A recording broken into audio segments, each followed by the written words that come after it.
comments കൂടി നോക്കാം.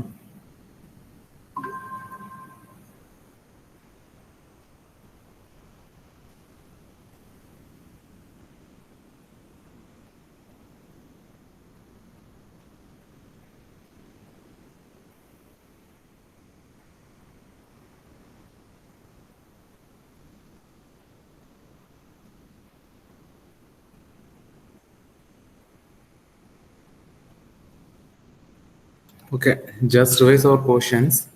Okay, now we are discussing about discussed about third module, right? So in third module, already we are discussed two topics. That are first one is what is that communication and design graphically. Then second one is communication design using orally and writing. So already we are finished communication design using graphically, then communication design using orally. Okay, so in communication design, graphically means what? Actually, they have two stages. One is what? One is drawing, another one is sketch, right? So drawing means what? So drawing is very important in design because a lot of information is created and transmitted in the drawing process. Okay, so actually they have two steps mainly. One is drawing, another one is sketch. The drawing is very important in design because a lot of information is created and transmitted in the drawing process. For example, CAD, freehand writing, extended from simple wireframe drawings, etc. Then sketches are the objects and their associated functions. Then margina includes notes in the text form, lists, dimension, and calculation. Okay, they have some difference and sketches and marginalia. Sketches are the objects and their associated functions. Okay, so if you draw one figure means they have some objects and that all objects have some corresponding function. Then margina means they also have an image or any one sketch, but they have some textual informations are there. Okay, textual informations and some values and some calculations are found in that image. Okay, then sketch are four types. That is, one is orthographic sketches, axonometric sketches, oblique sketches, and perspective sketches. Okay, sketches. Four type sketches are there: orthographic sketches, axonometric sketches, and oblique sketches and perspective sketches. Orthographic sketches means what? Orthographic sketches lay out the front, right, and top views of a part. Orthographic sketches means orthographic sketches lay out the front, right, and top view of a part. Then next one is axonometric sketches. Axonometric sketches start with an axis, typically vertical line with two lines 30 degrees from the horizontal. Okay, so you when you're writing axonometric sketches, you should remember that 30 degree. The sketch will be start from vertical line with two lines 30 degree from the horizontal. Okay, then oblique sketches means it's a rough sketch. Oblique sketches are probably the most common type of quick sketch. The front view is blocked in roughly past, depth lines are then added, and details such as round edges are added last. Then perspective sketches also same as oblique sketches, but here the vanishing point is chosen and projection lines drawn from the points on the object to vanishing point. Okay, they have then three types of drawing is there. One is layout drawing, then another one is detail drawing, then final one is assembly drawing. The layout drawings are working drawings that show their major parts or components of a device. Okay, we can't adjust or any simple modification is done once we are draw the image. But in layout drawings, we can't modify or any changes after the design the process. Okay, so once you are drawing the image, then you are starting the design. So then only you will find they have some error in that drawing. So we can't modify that image because that's only show the major parts and components of a device and their relationship. Then another one is detail drawing. Detail drawing show the individual part or components of a device. Okay, this is layout show the major components of the device. Then detail drawing is show the Detailed drawing show the individual parts or components of a device and their relationship. Then assembly drawing show the how the individual parts or components of a device fit together. Okay, assembly drawing means assembly drawing show the how the individual parts. Actually, detailed drawing show the individual parts or components of a device. Assembly parts means if you build any one, if you draw any figure means they have some more individual parts, right? So for example, if you take mobile phone means they have a mobile phone have some display, there is battery is there, then other motherboard is there. So all of them is at separate parts, right? So assembly means we need to combine all the components fit together. Then communication design orally and writing. So orally we have last class already we have discussed. Main things are know your purpose, know your audience, choose and organize the contents around your purpose and your audience, write preciously and clearly, design your pages well, think visually. Okay, that is students only connected. Okay, know your purpose means we need to understand the objectives and functions of a design or the craft. So before you start your presentation, you should know the purpose of that presentation. So you need to have a good knowledge about that topic or your product. Then after that you need to present. Then know your audience. Know your audience means that helps to organize and choose and organize the content around your purpose and your audience. Once we are sure of the purpose of the report or presentation and its target audience, it makes sense to try to select and organize its content so that it will be reach its intent target. So already we have discussed about the last class, write preciously and clearly, design your pages well, then think visually, then knowing the audience who is listening. In last class we are seen this topic, right? A title slide. When we are presenting in title slide, we need to told something, right? What are we need to discuss on title slide? About project, about teammates, again our self introduction. So after that, second slide should have roadmap.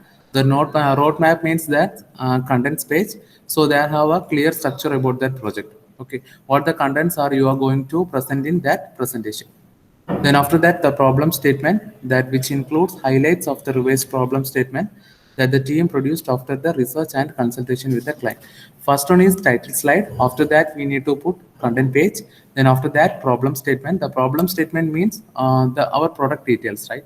So we are developing some project or product. So that time we are not easily start our product, right? We are done some surveys and something. So we need to all the things need to present here. Then after that, the supporting material of the problem. Okay, the background material on the problem includes relevant prior work and other materials developed through the research through the team. Reference will be included, but may be placed a slide at the end of the presentation. Okay, then presentation or visual events, there have a main limitation is limited the number of slides. What is the purpose? Why we are setting limited number of slides? എന്തിനു വേണ്ടിയിട്ടാണ് limited number of slides set ചെയ്യുന്നത്? Ashish, why you are setting limited number of slides?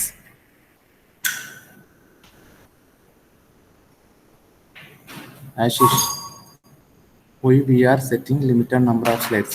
Mic on ചെയ്തോ? Join ആയതേ ഉള്ളൂ. ഇത് last ക്ലാസ്സിൽ പറഞ്ഞതാണ്. Time management. ഇപ്പൊ ഞാൻ പറഞ്ഞത് ഫുള്ള് ലാസ്റ്റ് ക്ലാസ്സിലുള്ള റിവൈസ് പറഞ്ഞതാണ്. ടുഡേ ക്ലാസ് ഇതുവരെ സ്റ്റാർട്ട് ചെയ്തിട്ടില്ല. ഓക്കെ, ടൈം സ്ലൈഡ് എന്തിനു വേണ്ടിയിട്ടാണ്? We are setting the limited number of slides. Time management. Okay, if you have more number of slide means what problem will come? Because we need to finish the rush. Okay, so we are setting 50 slides. So 50 slides ആണ് വെച്ചിട്ടുള്ളത്. അപ്പോൾ 50 slides നമ്മൾ complete ചെയ്യാനെന്ന് വെച്ചാൽ നിങ്ങൾ എന്താണ് ഒരു 30 slides complete ചെയ്തിട്ടുണ്ടാവും. Okay, 30 slides complete ചെയ്ത ശേഷം ആണ് എന്ത് വന്നിട്ടുണ്ടാവുക? അഗൈൻ ടൈം ലിമിറ്റ് കഴിഞ്ഞിട്ടുണ്ടാവും. ഓക്കെ, ടൈം ലിമിറ്റ് കളഞ്ഞിട്ടുണ്ടെങ്കിൽ നമുക്ക് എന്താണ് ചെയ്യാൻ പറ്റൂല. അപ്പൊ നിങ്ങൾ എന്ത് ചെയ്യും? കുറച്ചുകൂടി സ്പീഡ് ആക്കും പ്രസന്റേഷൻ. ഓക്കെ, പ്രസന്റേഷൻ സ്പീഡ് ആകുമ്പോൾ ഓട്ടോമാറ്റിക്കായിട്ട് എന്ത് സംഭവിക്കും? എന്താ സംഭവിക്കുക? What will happen? So we can to clearly are understand clear ആയിട്ട് എന്ത് ചെയ്യാൻ പറ്റൂല, ഓഡിയൻസിന് പ്രസന്റ് ചെയ്യാൻ പറ്റൂല. Okay, then what is meant by clutter? Clutter means what? Clutter എന്തിനു വേണ്ടിയിട്ടാണ്? when you are doing the presentation we should make clutter. Clutter എന്തിനു വേണ്ടിയിട്ടാണ്?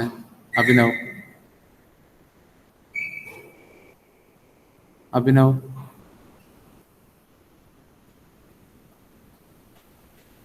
Aishwarya, why you are using clutter?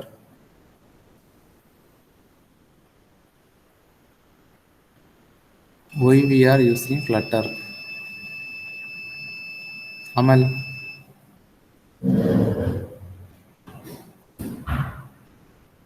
Anupama, why you are using clutter?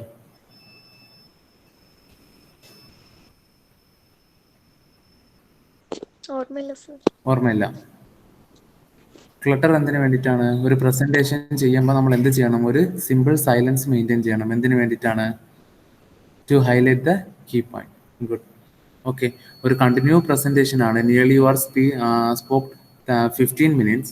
So after the 15 minutes you make some simple silence. Okay, ഒരു fraction of second എന്ത് ചെയ്യുന്നുണ്ട്? നിങ്ങൾ ഒരു ചെറിയ silence കൊടുക്കുന്നുണ്ട്. Okay, ആ സൈലൻസ് കൊടുക്കുമ്പോൾ അവർ എന്ത് ചെയ്യും? ഓഡിയൻസ് ജസ്റ്റ് നിങ്ങളെ ലിസൺ ചെയ്യും. ഓക്കെ, അങ്ങനെയല്ലേ? ഒരു ഹ്യൂജ് നമ്പർ ഓഫ് ഒരു ക്രൗഡ് ഉണ്ട്. ക്രൗഡിൽ ഒരു സിംഗിൾ സൈലന്റ് വന്നിട്ടുണ്ടെങ്കിൽ ഓട്ടോമാറ്റിക്കായിട്ട് നമ്മൾ എന്ത് ചെയ്യും? ആ ഓഡിയൻസ് ആ സ്റ്റേജിൽ നമ്മൾ നോക്കും. ഓക്കെ, അപ്പോഴാണ് നമ്മൾ എന്ത് ചെയ്യേണ്ടത്? അങ്ങനെ കീ പോയിന്റ്സ്, ആ പ്രൊജക്റ്റിലുള്ള മെയിൻ പോയിന്റ്സ് പറയുമ്പോൾ നമ്മൾ എന്ത് ചെയ്യണം? ആക്ച്വലി ഒരു ക്ലട്ടർ മെയിൻറ്റെയിൻ ചെയ്യണം. ക്ലട്ടർ മീൻസ് എന്താണ്? ഒരു സിമ്പിൾ സൈലന്റ് ആണ്, ഫ്രാക്ഷൻ ഓഫ് സെക്കൻഡേ പാടുള്ളൂ. ഓക്കെ, ആ സൈലൻസ് എന്തിനു വേണ്ടിയിട്ടായിരിക്കും? നമ്മൾ ആ സൈലൻസ് വന്നു കളഞ്ഞിട്ടുണ്ടെങ്കിൽ ഓഡിയൻസ് നമ്മൾ നോക്കുമ്പോൾ നമ്മൾ എന്ത് ചെയ്യണം? മെയിൻ പോയിന്റ് പറയണം, കീ പോയിന്റ്സ് പറയണം. Okay, then be sure introduce yourself. ഇതൊക്കെ ലാസ്റ്റ് ക്ലാസ് നോക്കിയതാണ്. പ്രാക്ടീസ് എന്തിനു വേണ്ടിയിട്ടാണ്? what is the purpose of practice before the presentation? We are making practice. Nabil, practice എന്തിനു വേണ്ടിയിട്ടാണ്?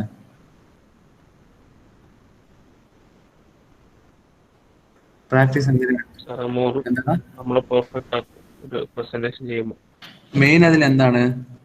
മെയിൻ ആയിട്ട് ഒരു സാധനത്തിന് വേണ്ടിയിട്ടാണ് നമ്മൾ പ്രസന്റേഷൻ ചെയ്യുക. എന്തിനു വേണ്ടിയിട്ടാണ്? പറഞ്ഞോ, തെറ്റില്ല, നീ എന്ത് വേണമെങ്കിലും പറഞ്ഞു. ആൻസർ പറ.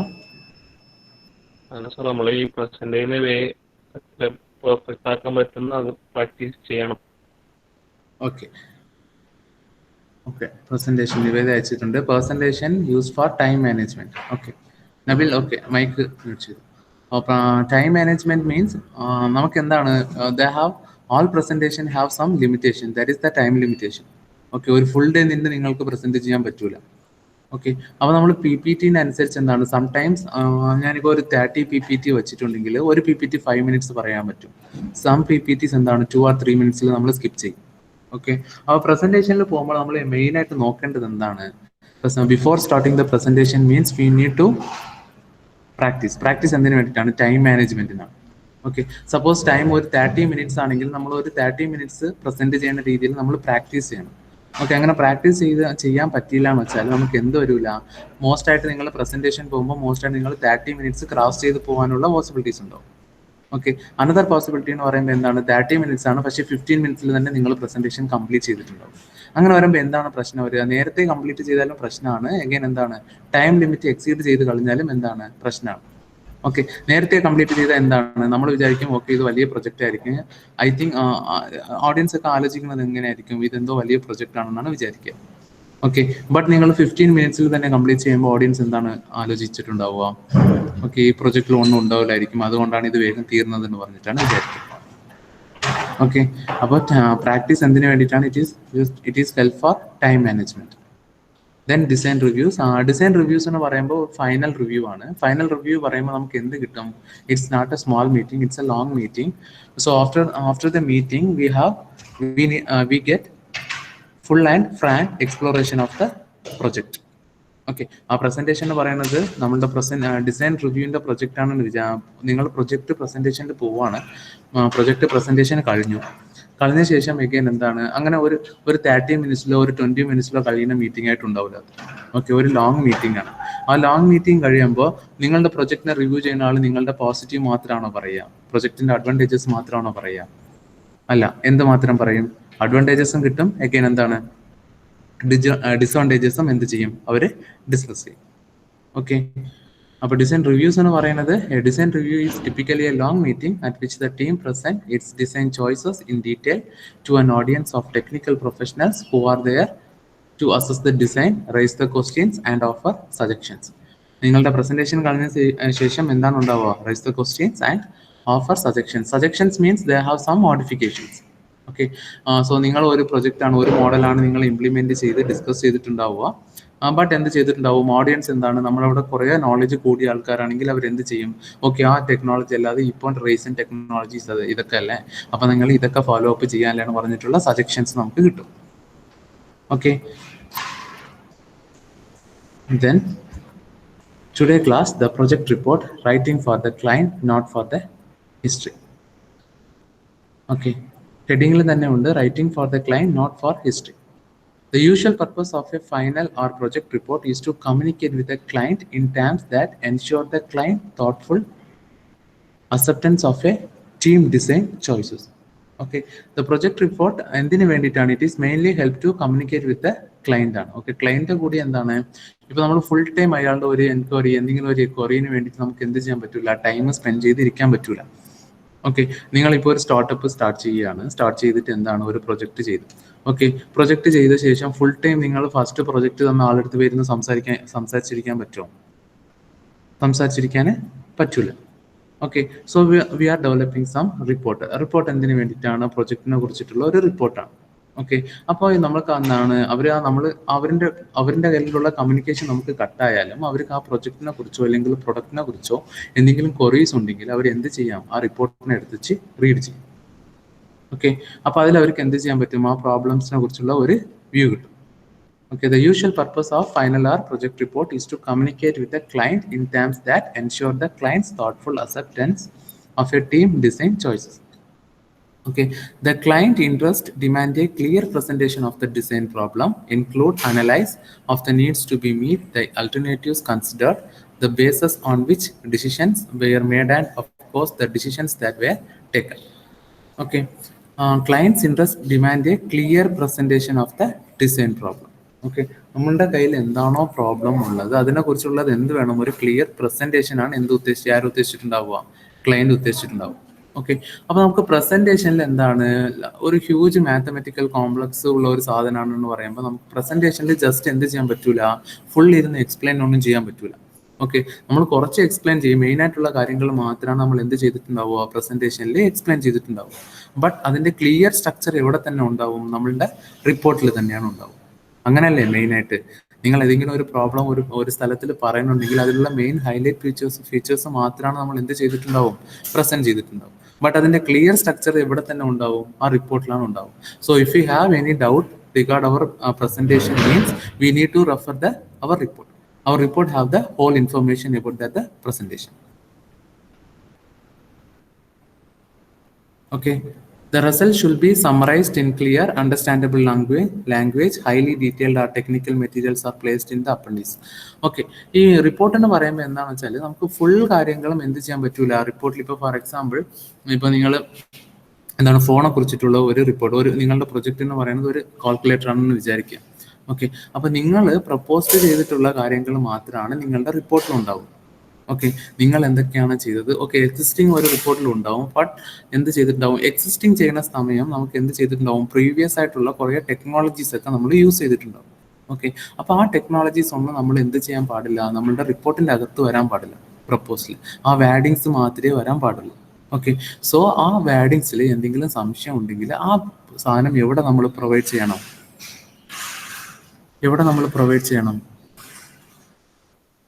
വോയിസ് വേറെ ആർക്കെങ്കിലും ബ്രേക്ക് ആവുന്നുണ്ടോ? വേറെ ബ്രേക്ക് ആവുന്നുണ്ടോ വോയിസ്? അമൽ അല്ലാതെ വേറെ ആൾക്കാർക്ക്? ഓക്കെ, അപ്പോൾ അമൽ, എനിക്ക് തോന്നുന്നു നിന്റെ കണക്ഷൻ ആണ് പ്രശ്നം തോന്നുന്നു. Okay, okay. അപ്പോൾ നമ്മൾ എന്ത് ചെയ്യണം? The result. അപ്പോൾ നമ്മൾ എന്ത് ചെയ്യുക? അപ്പോൾ പ്രൊജക്റ്റിലുള്ള എക്സിസ്റ്റിംഗ് ആയിട്ട് കുറേ കാര്യങ്ങൾ നമ്മൾ എന്ത് ചെയ്തിട്ടുണ്ട്? കണക്ട് വെച്ചിട്ടുണ്ടാവും അല്ലേ? അപ്പോൾ അത് ഫുള്ള് നമ്മൾ എവിടെ വയ്ക്കാൻ പാടില്ല? റിപ്പോർട്ടിന്റെ അകത്ത് വയ്ക്കാൻ പാടില്ല. അപ്പോൾ നമ്മൾ അപ്പൻഡിക്സ് എന്ന് പറഞ്ഞിട്ട് ഒരു പോർഷൻ വയ്ക്കും. ഓക്കെ, അപ്പൻഡിക്സിൽ എന്താണ്? നമ്മൾ എക്സിസ്റ്റിംഗ് ആയിട്ട് എന്തെങ്കിലും ടെക്നോളജീസോ എന്തെങ്കിലും ടാംസ് എന്തെങ്കിലും യൂസ് ചെയ്തിട്ടുണ്ടെങ്കിൽ നമ്മൾ ആ ഏരിയയാണ് എവിടെ വയ്ക്കുക? അപ്പൻഡിക്സിൽ വയ്ക്കുക. ഒരിക്കലും നിങ്ങൾ അപ്പൻഡിക്സ് ചെയ്യുമ്പോൾ when you are doing the appendix you should have know about the information. Okay, അപ്പൻഡിക്സിൽ ചെയ്യുമ്പോൾ മെയിനായിട്ട് നിങ്ങൾ ശ്രദ്ധിക്കേണ്ടത് എന്താണ്? മെയിനായിട്ട് നോക്കേണ്ടത് എന്താണ്? നിങ്ങളുടെ പ്രൊപ്പോസ്ഡ് സിസ്റ്റത്തിലുള്ള കാര്യങ്ങൾ എവിടെ വരാൻ പാടില്ല? അപ്പൻഡിക്സിൽ വരാൻ പാടില്ല. ഓക്കെ, നിങ്ങൾ ചെയ്യുമ്പോൾ മെയിനായിട്ട് എന്താണ്? എക്സിസ്റ്റിംഗിൽ എന്തെങ്കിലും ടെക്നോളജീസ് നിങ്ങൾ യൂസ് ചെയ്തിട്ടുണ്ട്, പിന്നെ അതെന്തോ ഒരു ഹ്യൂജ് ടെക്നോളജിയാണ്. ഓക്കെ, അപ്പോൾ അത് നമ്മുടെ പ്രൊപ്പോസ് സിസ്റ്റത്തിൽ സപ്പോസ് നമ്മുടെ റിപ്പോർട്ടിൽ ഇമ്പോർട്ട് ചെയ്ത് കളഞ്ഞാൽ നമ്മുടെ റിപ്പോർട്ടിനെ കുറിച്ചുള്ള ഒരു ക്ലാരിറ്റി മിസ്സാവണമെന്ന് നിങ്ങൾക്ക് ഫീൽ ചെയ്താൽ ആ കാര്യം നിങ്ങൾ എങ്ങോട്ട് കൊണ്ടുവയ്ക്കണം? അപ്പൻഡിക്സിൽ വയ്ക്കണം. ഓക്കെ, ക്ലിയർ ആണോ? അപ്പൻഡിക്സ് എപ്പോഴാണ് നിങ്ങൾ സെറ്റ് ചെയ്യുക? അപ്പൻഡിക്സ് നമ്മളുടെ പ്രൊപ്പോസ് സിസ്റ്റത്തിലുള്ള കാര്യങ്ങൾ മെയിനായിട്ട് അപ്പൻഡിക്സിൽ വയ്ക്കാൻ നിങ്ങൾ എന്ത് ചെയ്യരുത്? ശ്രമിക്കരുത്. ഓക്കെ, സപ്പോസ് അതൊരു വലിയ ടെക്നോളജിയാണ്. ഓക്കെ, നിങ്ങളുടെ പ്രൊപ്പോസ് എന്ന് പറയുമ്പോൾ നിങ്ങൾ ഒരു ടെക്നോളജി ക്രിയേറ്റ് ചെയ്തതാണ്, അത് എവിടെ തന്നെ വരണം? പ്രൊപ്പോസ്ഡ് വർക്കിൽ തന്നെ വരണം. ഓക്കെ, പക്ഷെ വേറെ ഒരാളുടെ ടെക്നോളജി നിങ്ങൾ ചെറുതായിട്ട് എന്ത് ചെയ്തിട്ടുണ്ടാവും? യൂസ് ചെയ്തിട്ടുണ്ടാവും. അങ്ങനെ യൂസ് ചെയ്തിട്ടുണ്ടെങ്കിൽ നിങ്ങൾ ആ ഏരിയ എവിടെ വയ്ക്കാം? അത് അപ്പൻഡിക്സിൽ വയ്ക്കാം. ഓക്കെ, ദെൻ ഇതാണ് ഇതിന്റെ ക്ലിയർ സ്ട്രക്ചർ. നെക്സ്റ്റ് എന്താണെന്ന് വെച്ചാൽ the purpose of audience for the final report. The determining the purpose and audience of the report in general terms, several points should be noted in the case of a final report. First is that report is likely read by the much wider audience than simply the client's liaison. Liaison means communication. Okay, simply the client's communication with whom with team has been interacting. Okay, report എന്ന് പറയുന്നത് എന്താണെന്ന് വെച്ചാൽ ഇതിൽ report create ചെയ്യുമ്പോൾ അതിലൊരു issue ഉണ്ട്. എന്താണെന്ന് വെച്ചാൽ ഇപ്പോൾ നമ്മുടെ മീറ്റിംഗ് ആണെന്ന് വിചാരിക്കാം. ഓക്കെ, നിങ്ങൾ പ്രസന്റേഷൻ കൊടുക്കുമ്പോൾ അതിൽ ലിമിറ്റഡ് നമ്പർ ഓഫ് ഓഡിയൻസ് ആണ് ഉണ്ടാവും. ഓക്കെ, ബട്ട് നിങ്ങളുടെ റിപ്പോർട്ട് എന്ന് പറയുമ്പോൾ നിങ്ങൾക്ക് എന്തെങ്കിലും ഐഡിയാസ് ഉണ്ടാവും.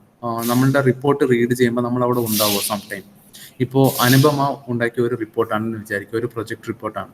പക്ഷെ അനുപമന്റെ പ്രസന്റ് ടൈമിൽ നിങ്ങൾ ഒരു 5 സ്റ്റാഫേ ഇരുന്നിട്ടുള്ളൂ. ഓക്കെ, നിങ്ങളുടെ ക്ലാസ്സിലുള്ള 10 കുട്ടികളെ ഇരുന്നിട്ടുള്ളൂ, പ്രസന്റ് ചെയ്തിട്ടുള്ളൂ. ബട്ട് അനുപമ പ്രസന്റ് ചെയ്ത് കളഞ്ഞു, റിപ്പോർട്ട് സബ്മിറ്റ് ചെയ്തു. റിപ്പോർട്ട് സബ്മിറ്റ് ചെയ്ത് അനുപമ എന്ത് ചെയ്തിട്ടുണ്ട്? പാസ് ഔട്ട് ആയി പോയ ശേഷം എന്താണ്? ആ റിപ്പോർട്ട് നമ്മൾ കൊണ്ട് എവിടെ വയ്ക്കും? നിങ്ങളുടെ പ്രൊജക്ട് റിപ്പോർട്ടൊക്കെ നമ്മൾ എവിടെ മെയിൻറ്റെയിൻ ചെയ്യലുണ്ട്? ലൈബ്രറിയിൽ മെയിൻറ്റെയിൻ ചെയ്യലുണ്ട്. ഓക്കെ, അപ്പോൾ ലൈബ്രറിയിൽ പോയ ശേഷം എന്താണ്? എഗെയിൻ ഒരു പുതിയതായിട്ട് വന്നിട്ടുള്ള ഒരു സ്റ്റുഡൻറ്റ് എന്ത് ചെയ്യുന്നുണ്ട്? ഒരു 5 ഇയേഴ്സ് കഴിഞ്ഞിട്ട് അനുപമ അതിൻ്റെ റിപ്പോർട്ട് എടുത്ത് നോക്കുന്നുണ്ട്. ഓക്കെ, റിപ്പോർട്ട് എടുത്ത് നോക്കുമ്പോൾ അവർക്ക് എന്താണ്? എന്ത് കേട്ടിട്ടില്ല? ആ പുതിയതായിട്ട് വന്നിട്ടുള്ള സ്റ്റുഡൻറ്റ് അനുപമന്റെ പ്രസന്റേഷൻ കേട്ടിട്ടില്ല. ഓക്കെ, അപ്പോൾ അവൾക്ക് എന്ത് ചെയ്യണം? പുതിയതായിട്ട് വന്നിട്ടുള്ള സ്റ്റുഡൻറ്റിന് ആ റിപ്പോർട്ട് വായിക്കുമ്പോൾ തന്നെ പ്രൊജക്റ്റിനെ കുറിച്ചുള്ള ഹോൾ ഇൻഫർമേഷനും എന്ത് ചെയ്തിട്ടുണ്ടാവണം? കിട്ടിയിട്ടുണ്ടാവും. മനസ്സിലായ? അവർ ഉദ്ദേശിച്ചുള്ളത് മീനിങ് മനസ്സിലായ? പ്രസന്റേഷൻ എന്ന് പറയുന്നത് ലിമിറ്റഡ് നമ്പർ ആണ്. ബട്ട് നമ്മൾ റിപ്പോർട്ട് ഉണ്ടാക്കുമ്പോൾ എന്താണ്? നമ്മളുടെ പ്രൊജക്ട് റിപ്പോർട്ട് ആരൊക്കെയാണ് റീഡ് ചെയ്യണമെന്ന് പറഞ്ഞിട്ടുള്ള ഒരു ഐഡിയയും നമുക്ക് എന്ത് ചെയ്യൂല? കിട്ടൂല. ഓക്കെ, നമ്മൾ എന്താണ്? ബട്ട് എന്താണ്? ഒരു 10 ഇയേഴ്സ് കഴിഞ്ഞിട്ടാണ് സപ്പോസ് നമ്മളുടെ പ്രൊജക്ട് റിപ്പോർട്ട് ആരെങ്കിലും റീഡ് ചെയ്യുന്നുണ്ടായിരിക്കും. എങ്ങനെ എപ്പോൾ നമ്മളുടെ റിപ്പോർട്ട് റീഡ് ചെയ്താലും അവർക്ക് എന്ത് വരാൻ പാടില്ല? ഒരു കൺഫ്യൂഷൻ വരാൻ പാടില്ല. ഓക്കെ, നമ്മൾ എന്താണോ നമ്മളെ പ്രൊജക്റ്റിൽ ഉദ്ദേശിച്ച ആ റിപ്പോർട്ടിൽ എഴുതിയിട്ടുള്ളത്, ആ റിപ്പോർട്ട് വായിക്കുമ്പോൾ തന്നെ അവർക്ക് എന്ത് ചെയ്തിട്ടുണ്ടാവണം? ഹോൾ ഇൻഫർമേഷനും ആ സിംഗിൾ റിപ്പോർട്ടിലുണ്ട് തന്നെ കിട്ടും. Okay, the determining the purpose and audience of the report in general terms, several points should be noted in the case of final report. The first, that report is likely to read by a much wider audience than simply the client's liaison with whom team has been interacting. Then this is the rough outline structure of the final report. ഇത് നമ്മൾ എന്താണ്? Structure of the final റിപ്പോർട്ടിന്റെ ഒരു rough റിപ്പോർട്ടാണ്, rough outline ആണ്. അതിൽ എന്തൊക്കെ ഉണ്ടാവുമെന്ന് വെച്ചാൽ മെയിനായിട്ട് ഒരു റിപ്പോർട്ട് എടുത്തു കഴിഞ്ഞാൽ അതിൽ അബ്സ്ട്രാക്ട് ഉണ്ടാവും. ഓക്കെ, അബ്സ്ട്രാക്റ്റിനെ കുറിച്ച് ഞാൻ നേരത്തെ പറഞ്ഞിട്ടുണ്ടായിരുന്നു. ഓക്കെ, എഗെയിൻ എന്താണെന്ന് വെച്ചാൽ എക്സിക്യൂട്ടീവ് സമ്മറി ഉണ്ടാവും. ആ പ്രൊജക്റ്റിനെ കുറിച്ച് ഒരു റഫായിട്ട് ഒരു സമ്മറി ഉണ്ടാവും. Okay, then introduction and overview. നമ്മുടെ പ്രൊജക്റ്റിനെ കുറിച്ചുള്ള ഒരു ഇൻട്രഡക്ഷനും എഗെയിൻ എന്താണ്? അതിന്റെ ഒരു ഓവർവ്യൂ ആണ്. ഓക്കെ, ഇപ്പോൾ ഈ ഇൻട്രഡക്ഷൻ എന്ന് പറയുമ്പോൾ നിങ്ങൾ എന്താണ്? ഇപ്പൊ നിങ്ങളുടെ പ്രൊജക്ട് നിങ്ങൾ വയർലെസ് സെൻസാർ നെറ്റ്വർക്കിലാണ് ചെയ്തതെന്ന് വിചാരിക്കുക. അപ്പൊ ഇൻട്രഡക്ഷൻ ഏതിലായിരിക്കണം? ഈ 5 വയർലെസ് സെൻസാർ നെറ്റ്വർക്കിനെ കുറിച്ചായിരിക്കും ഇൻട്രഡക്ഷൻ. ഓക്കെ, അതിന്റെ ഓവർവ്യൂ ഒക്കെയാണ് നമ്മൾ ഇൻട്രഡക്ഷൻ പോർഷനിൽ കൊടുക്കുക. എഗെയിൻ എന്താണ് problem statement, problem definition, again എന്താണ് relevant period work, again design alternatives considered, again evaluation of design alternatives and basics for design selection, result of the alternatives analysis and design selection, supporting materials, drawing and details, fabrication specification, supporting calculations or modeling results and other materials that the client may require. അപ്പോൾ അതിന് ഞാൻ ഇവിടെ ഒരു റഫായിട്ട് ഒരു report വെച്ചിട്ടുണ്ട്. ഇത് നമ്മളുടെ ഒരു പ്രൊജക്ട് റിപ്പോർട്ടാണ്. ഓക്കെ, അപ്പോൾ പ്രൊജക്ട് റിപ്പോർട്ടിൽ ഫസ്റ്റ് എന്താണ് ഉണ്ടാവുക എന്ന് വെച്ചാൽ ഒരു ഇൻട്രഡക്ഷൻ പേജ് ഉണ്ടാവും. ഇത് നമ്മുടെ കഴിഞ്ഞ കൊല്ലത്തിൻ്റെ എന്താണ് ഒരു പ്രൊജക്റ്റാണ്. ഓക്കെ, അതിൻ്റെ റിപ്പോർട്ട് എന്ന് പറയുമ്പോൾ ഒരു ഫ്രണ്ട് പേജ് ഉണ്ടാവും. ഓക്കെ, അപ്പോൾ ഈ ഫ്രണ്ട് പേജ് കളഞ്ഞിട്ട് ഒരു അക്നോളജ്മെന്റ് ഉണ്ടാവും. അതിങ്ങനെ പോട്ടെ. എഗെയിൻ നെക്സ്റ്റ് എന്താണെന്ന് വെച്ചാൽ മെയിനായിട്ട് എന്താണ് അബ്സ്ട്രാക്റ്റ് ആണ്. ഓക്കെ, ഈ അബ്സ്ട്രാക്ട് വായിച്ച് നോക്ക്. ഹാർട്ട് ഡിസീസിനെ കുറിച്ചാണ്. എന്തോ ഒരു സോഫ്റ്റ്വെയർ യൂസ് ചെയ്ത് ഹാർട്ട് ഡിസീസ് ഹാൻഡിൽ ചെയ്യുന്നതാണ്. Heart disease is one of the most significant causes of mortality in world today. Okay, prediction is hard അങ്ങനെ പറഞ്ഞിട്ട് എന്ത് ചെയ്തിട്ടുണ്ട്, പ്രൊജക്റ്റിനെ കുറിച്ച് ഒരു അബ്സ്ട്രാക്ട് എഴുതിയിട്ടുണ്ട്. എന്താണ് ഇവർ പ്രൊജക്റ്റിൽ ചെയ്യാൻ പോകണമെന്ന് പറഞ്ഞിട്ടുള്ള എന്ത് ടെക്നോളജീസ് ഒക്കെയാണ് ഇവർ യൂസ് ചെയ്യാൻ പോണതെന്ന് പറഞ്ഞിട്ടുള്ളതൊക്കെയാണ് ഇവരെന്ത് ചെയ്യണത് ഇവിടെ എഴുതിയിട്ടുള്ളത്. ഓക്കെ, ഹാർട്ട് ഡിസീസിനെ കുറിച്ചാണ് പ്രൊജക്ട്. ആ ഫസ്റ്റ് ലൈനിൽ തന്നെ നമുക്ക് കിട്ടി. ഓക്കെ, ദെൻ അഗൈൻ എന്താണ് അത് എങ്ങനെയാണ് ഇവർ സോൾവ് ചെയ്യാൻ പോകുന്നത്, prediction of cardio vascular disease in A critical challenge in the area of clinical data analysis technology use ചെയ്താണ് അവർ എന്ത് ചെയ്യുന്നത് ഇതിനെ സോൾവ് ചെയ്യാൻ പോകുന്നത്. അഗൈൻ എന്താണ് ഇപ്പോൾ ഡേറ്റ അനാലിസിസ് എന്ന് പറയുമ്പോൾ ഓട്ടോമാറ്റിക്കായിട്ട് എന്ത് യൂസ് ചെയ്യേണ്ടി വരും, മെഷീൻ ലേണിംഗ് വേണ്ടി വരും. ഓക്കെ, അപ്പോൾ മെഷീൻ ലേണിങ്ങിനെ കുറിച്ചിട്ട് എന്ത് ചെയ്തിട്ടുണ്ട് ഇവിടെ എഴുതിയിട്ടുണ്ട് 2 ലൈൻസ്. എഗെയിൻ അവരുടെ പ്രൊജക്റ്റിൽ അവർ ആ മെഷീൻ ലേണിംഗിൽ അവർ എന്താണ് ഉദ്ദേശിച്ചിട്ടുണ്ട്, in the system we are propose novel method എന്ന് പറഞ്ഞിട്ട് എന്താണ് അവരെന്താണോ പ്രൊജക്ട് ചെയ്തിട്ടുള്ളത് അതിനെക്കുറിച്ച് ഒരു 3 ലൈൻസ് എഴുതിയിട്ടുണ്ടാവും. എഗെയിൻ അവരുടെ പ്രൊജക്ട് ചെയ്യുമ്പോൾ ഫൈനൽ ഔട്ട്കം അവർക്ക് എന്താണ് കിട്ടുക എന്ന് പറഞ്ഞിട്ടും അവരെന്ത് ചെയ്തിട്ടുണ്ട് എഴുതിയിട്ടുണ്ട്.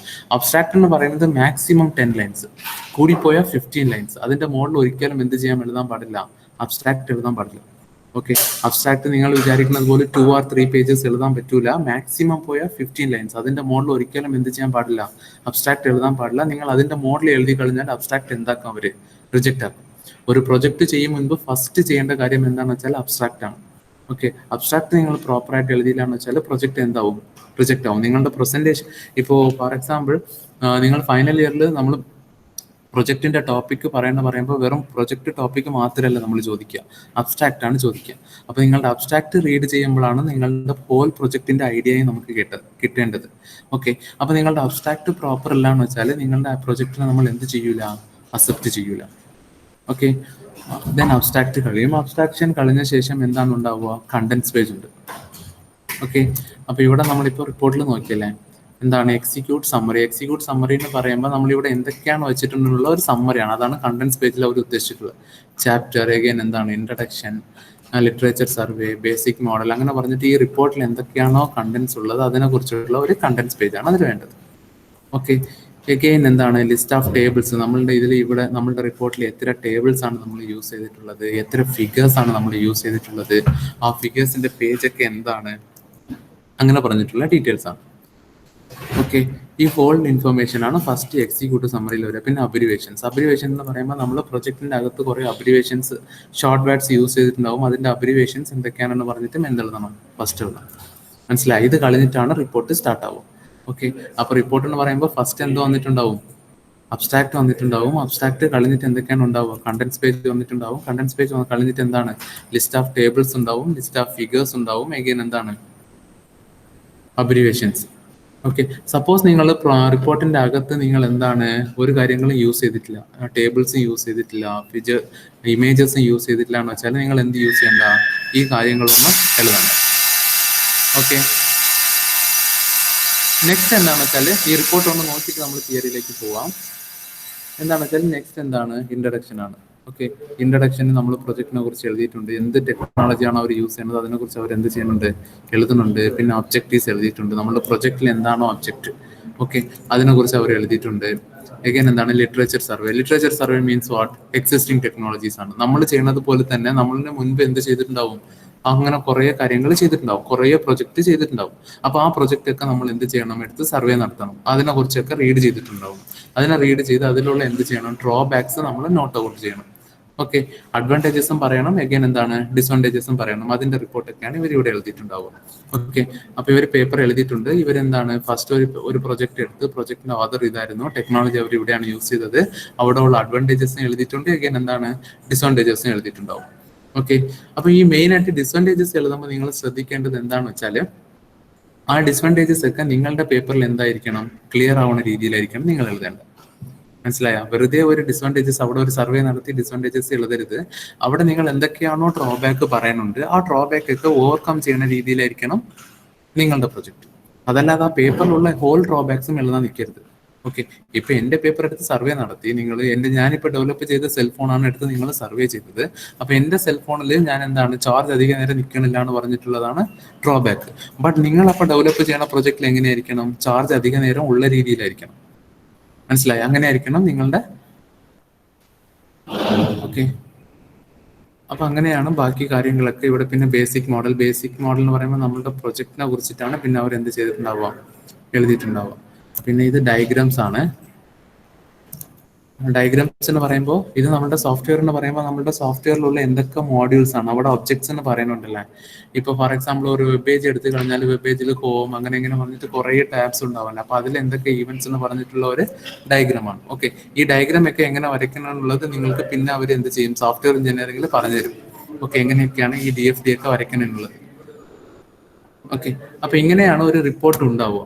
ഓക്കെ, ഒരു സാധനം ഒരാൾ എടുത്തു കഴിഞ്ഞാൽ എന്ത് കിട്ടും, ആ പ്രൊജക്റ്റിനെ കുറിച്ചിട്ടുള്ള ഹോൾ ഇൻഫർമേഷൻസും അവർക്ക് കിട്ടും.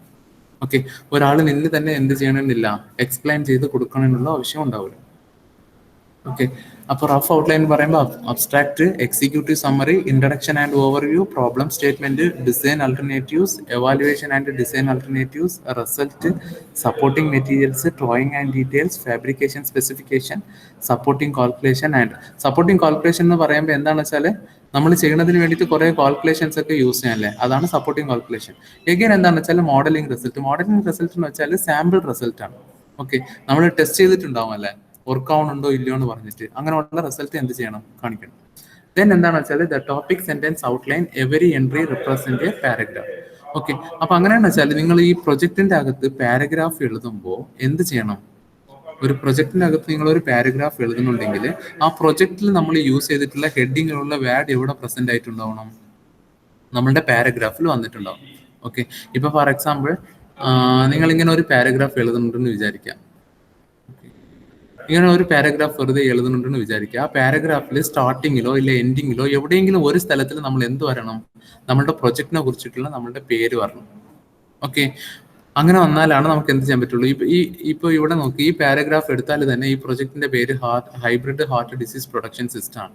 ഓക്കെ, ദ മെയിൻ ഒബ്ജക്റ്റീവ് എന്ന് പറഞ്ഞിട്ട് എന്താണ്, ഇതിന്റെ ഷോർട്ട് ഹാൻഡ് ഫോമിലാണ് ഇവർ എന്ത് ചെയ്തിട്ടുള്ളത്, ഓരോ സ്ഥലത്തിനും ഇവിടെ സ്റ്റാർട്ടിങ് ടൈമിൽ തന്നെ എന്ത് കൊടുത്തിട്ടുണ്ട്, hybrid heart disease production system എന്ന് കൊടുത്തിട്ടുണ്ട്.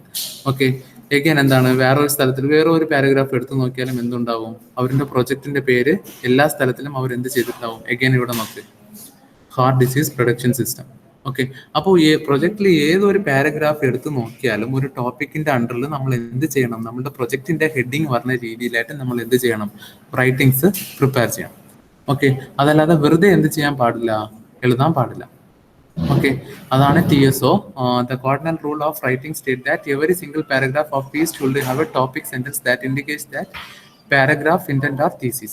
Once a rough outline of a report has been established, it is usually quite useful to build its corresponding detailed topic sentence outline. Okay, that identifies the themes or topics that collectively make up the report. Thus the topic is identify an entry in the TSO. TSO എന്ന് പറഞ്ഞാൽ വേറെ ഒന്നുമില്ല, നമ്മൾ paragraph എഴുതുമ്പോൾ എന്ത് ചെയ്യണം, നമ്മളുടെ പ്രൊജക്റ്റിൽ തീസിസിൽ പറഞ്ഞ ഹെഡിങ് എന്തെങ്കിലും ആ പാരഗ്രാഫിൽ സ്റ്റാർട്ടിങ്ങിലോ എൻഡിങ്ങിലോ പറഞ്ഞ രീതിയിലായിരിക്കണം ആ പാരഗ്രാഫ് എഴുതുന്നത്. ഓക്കെ, ദെൻ നെക്സ്റ്റ് എന്താണെന്ന് വെച്ചാൽ ഇത് ഫസ്റ്റ് ഡ്രാഫ്റ്റ് ആണ് several voice into one. Okay, അപ്പൊ ഇതെന്താണെന്ന് വെച്ചാൽ ഒരു പ്രൊജക്ട് എന്ന് പറയുന്നത് ഒരു ഇൻഡിവിജ്വൽ ആൾ ചെയ്യുന്നതല്ല. ഓക്കെ, ഒരു പ്രൊജക്ട് എന്ന് പറയുമ്പോൾ നിങ്ങൾ ഒരു സോഫ്റ്റ്വെയർ ഡെവലപ്പ് ചെയ്യുന്നുണ്ടെങ്കിൽ ഡിസൈൻ ഒരാൾ ചെയ്തിട്ടുണ്ടാവും, ബാക്ക് എൻഡ് ഒരാൾ ചെയ്തിട്ടുണ്ടാവും, അങ്ങനെ കുറെ ആൾക്കാർ ചേർന്നിട്ടാണ് പ്രൊജക്ട് ചെയ്യുക. ഓക്കെ, അപ്പൊ ഈ കുറെ ആൾക്കാർ എഴുതി എന്ത് ചെയ്തിട്ടുണ്ടാവും, സെപ്പറേറ്റ് ഡോക്യുമെന്റ്സ് ആണ് ഉണ്ടാവും. ഓക്കെ, അപ്പൊ ഈ സെപ്പറേറ്റ് ഡോക്യുമെന്റ്സ് ഒക്കെ ചേർത്തിട്ട് നമ്മൾ എന്താക്കണം, ഒരു സിംഗിൾ ഡോക്യുമെന്റ് ആക്കണം. ആ സിംഗിൾ ഡോക്യുമെന്റ് ആക്കാൻ വേണ്ടിയിട്ട് നമ്മൾ എന്ത് ചെയ്യും, ഒരു എഡിറ്റർ സെറ്റ് ചെയ്യും. മനസ്സിലായ? ഒരു പ്രൊഡക്റ്റ് എന്ന് പറയുമ്പോൾ കുറെ ആൾക്കാർ എഴുതുന്നതല്ല, ആക്ച്വലി ഇപ്പൊ ഇവിടെ എന്ന് പറയുമ്പോൾ ഒരു കാൽക്കുലേറ്റർ ചെയ്യുമ്പോൾ ഈ 10 ആൾക്കാരും എന്ത് ചെയ്തിട്ടുണ്ടാവും. ഓക്കെ, അപ്പൊ ഈ 10 ആൾക്കാരും സെപ്പറേറ്റ് ഡോക്യുമെന്റ് ആണ് പ്രിപ്പയർ ചെയ്തിട്ടുണ്ടാവുക. ഓക്കെ, അപ്പൊ ഈ സെപ്പറേറ്റ് ഡോക്യുമെന്റ് പോകുമ്പോൾ എങ്ങനെയാണ് ഓരോ ആൾക്കാരുടെ റൈറ്റിംഗ് സ്റ്റൈല് ഡിഫറെന്റ് ആയിട്ടാണ് ഉണ്ടാവുക. ഓക്കെ, അപ്പൊ നമ്മൾ എന്ത് ചെയ്യണം, നമ്മളുടെ ഓർഗനൈസേഷനിൽ ഒരു എഡിറ്റർ ഫിക്സ് ചെയ്യണം. എഡിറ്റർ ഫിക്സ് ചെയ്ത ശേഷം ഇവർ സെപ്പറേറ്റ് ആയിട്ട് ഡെവലപ്പ് ചെയ്തിട്ടുള്ള ഡോക്യുമെന്റ്സ് ഒക്കെ എന്താക്കണം, സിംഗിൾ ആയിട്ട് ചേഞ്ച് ചെയ്യണം. ഓക്കെ, അപ്പൊ അതിനെയാണ് നമ്മൾ എന്ത് പറയാം, the first draft channeling several voices into one. The one and rough outline and topic sentence outline is that their structure allows team members to write in parallel and simultaneously. However, this advantages comes at a price, most notably that corralling the efforts of several writers into a single, clear, coherent document. Simply put, the more writers, the greater the need for a single authoritative editor. Thus, one member of the team should enjoy the rights, privileges, and responsibilities pertaining in being of editor. Okay. ആ കാര്യം തന്നെയാണ്. Then എന്താണെന്ന് വെച്ചാൽ final report. Final report എന്ന് പറയുമ്പോൾ എന്താണ്, നമ്മൾ വെറുതെ ഫസ്റ്റ് നമ്മൾ എന്ത് ചെയ്തിട്ടുണ്ട്, ഒരു റഫ് റിപ്പോർട്ട് പ്രിപ്പയർ ചെയ്ത് റഫ് റിപ്പോർട്ടിൽ കുറേ കാര്യങ്ങൾ വെച്ചിട്ടുണ്ട്. എഗൈൻ എന്ത് ചെയ്തിട്ടുണ്ട്, ഫസ്റ്റ് നോക്കേണ്ടത് എന്താണ്, ആ റിപ്പോർട്ടിന്റെ എല്ലാ പാരഗ്രാഫിലും നമ്മളുടെ പ്രൊജക്റ്റിനെ കുറിച്ചിട്ടുള്ള ലൈനിനെ റിപ്രസെന്റ് ചെയ്യുന്നുണ്ടോ എന്നുള്ളത് നമ്മൾ നോട്ട് ചെയ്യണം. നോട്ട് ചെയ്ത ശേഷം എഗൈൻ എന്താണ്, നമ്മുടെ റിപ്പോർട്ട് എന്ന് പറയുന്നത് ഒരു ടീമിലുള്ള കുറേ ആൾക്കാർ സൈമൾട്ടേനിയസ് ആയിട്ട് ക്രിയേറ്റ് ചെയ്തതാണ്. അപ്പോൾ ഒരു എഡിറ്റർ ഫിക്സ് ചെയ്യുക. എഡിറ്റർ ഫിക്സ് ചെയ്ത ശേഷം അയാൾ എന്ത് ചെയ്യും, ആ ഫുൾ ഡോക്യുമെന്റും എന്ത് ചെയ്യും, എഡിറ്റ് ചെയ്ത് പ്രോപ്പർ ഓർഡറിലേക്ക് ചേഞ്ച് ചെയ്യും. ഫൈനൽ റിപ്പോർട്ട് എന്ന് പറയുമ്പോൾ എഡിറ്റ് ചെയ്ത ഡോക്യുമെന്റ് നമ്മൾ എന്ത് ചെയ്യുക, റിവ്യൂ ചെയ്യുക. ഓക്കെ, എഗെയിൻ റിവ്യൂ ചെയ്യുമ്പോഴാണ് നമുക്ക് എന്ത് ചെയ്യും, അതിലുള്ള എറർ ഒക്കെ ഫൈൻഡ് ഔട്ട് ചെയ്ത് നമ്മൾ എന്ത് ചെയ്യും, റഫ് റിപ്പോർട്ട് ആയിട്ട് അത് എന്ത് ചെയ്യും, ഫെയർ റിപ്പോർട്ട് ആയിട്ട് ചേഞ്ച് ആവും. Okay, a good review process ensures that draft final report gets thoughtful reconsideration and meaningful revision. Draft reports benefit from careful readings and reviews by team members, managers, client representatives, faculty advisors, as well as people who have no connection with that project. Okay, ഇതെന്തിനു വേണ്ടിയിട്ടാണ്, who have no connection with project. അത് എന്തിനു വേണ്ടിയിട്ടാണ് വെച്ചാൽ, നമ്മൾ report create ചെയ്യുമ്പോൾ നമ്മളെ പോലുള്ള ടെക്നിക്കൽ ആൾക്കാർക്ക് മാത്രം മനസ്സിലാവുന്ന രീതിയിലും എന്ത് ചെയ്യാൻ പാടില്ല, എഴുതാനേ പാടില്ല. ഏതൊരു റീഡർ എടുത്ത് റീഡ് ചെയ്താലും നമ്മളുടെ പ്രൊജക്ട് മനസ്സിലാവുന്ന രീതിയിലായിരിക്കണം നിങ്ങളുടെ റിപ്പോർട്ട് റൈറ്റിംഗ്സ്. ഓക്കെ, അപ്പൊ അതിന് വേണ്ടിയിട്ടാണ് ഇങ്ങനെ ഒരു എവാലുവേഷൻ സ്കീം അവർ യൂസ് ചെയ്യണം. Okay, this means that we are trying to wrap our report. We need to incorporate reviewers suggestions into a final high quality document. There are few more points keep in mind. Okay, ഇതാണ് final റിപ്പോർട്ടിന്റെ contents ഉണ്ടാവുന്നത്. അത് നമ്മളിപ്പോൾ നോക്കിയതുപോലെ തന്നെയാണ്. Introduction ഉണ്ടാവും. Again എന്താണ്, description of problem definition, problem statement, design objectives, generation of design alternatives, morphological chart, description of design alternatives, description of subcomponents, design selection process, matrix description, matrix application, final design, detailed description, prototype details, testing and design, conclusion, strength and weakness of final design, suggestions for more advanced prototype, recommendation, then reference, appendix. Okay, appendix എത്ര വേണമെങ്കിൽ നമുക്ക് set ചെയ്യാം. അതെന്താണ്, report create ചെയ്യുന്ന ആളിനെ depend ചെയ്തിട്ടാണ്. Okay, ഈ റിപ്പോർട്ടിന്റെ ഫോർമാറ്റ് എന്തായാലും നിങ്ങൾ എന്ത് ചെയ്യണം, ഒന്ന് പഠിച്ചു വെക്കണം. എന്തൊക്കെയാണ് അതിൽ മെയിനായിട്ട് വരുന്ന കണ്ടന്റ്സ്.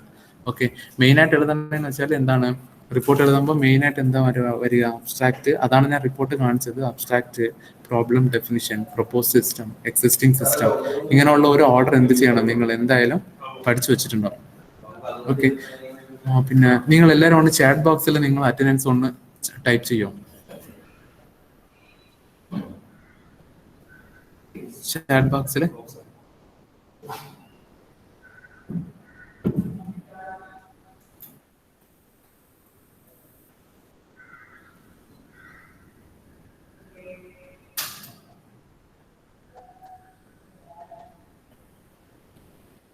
Sir Hridul പ്രസന്നം message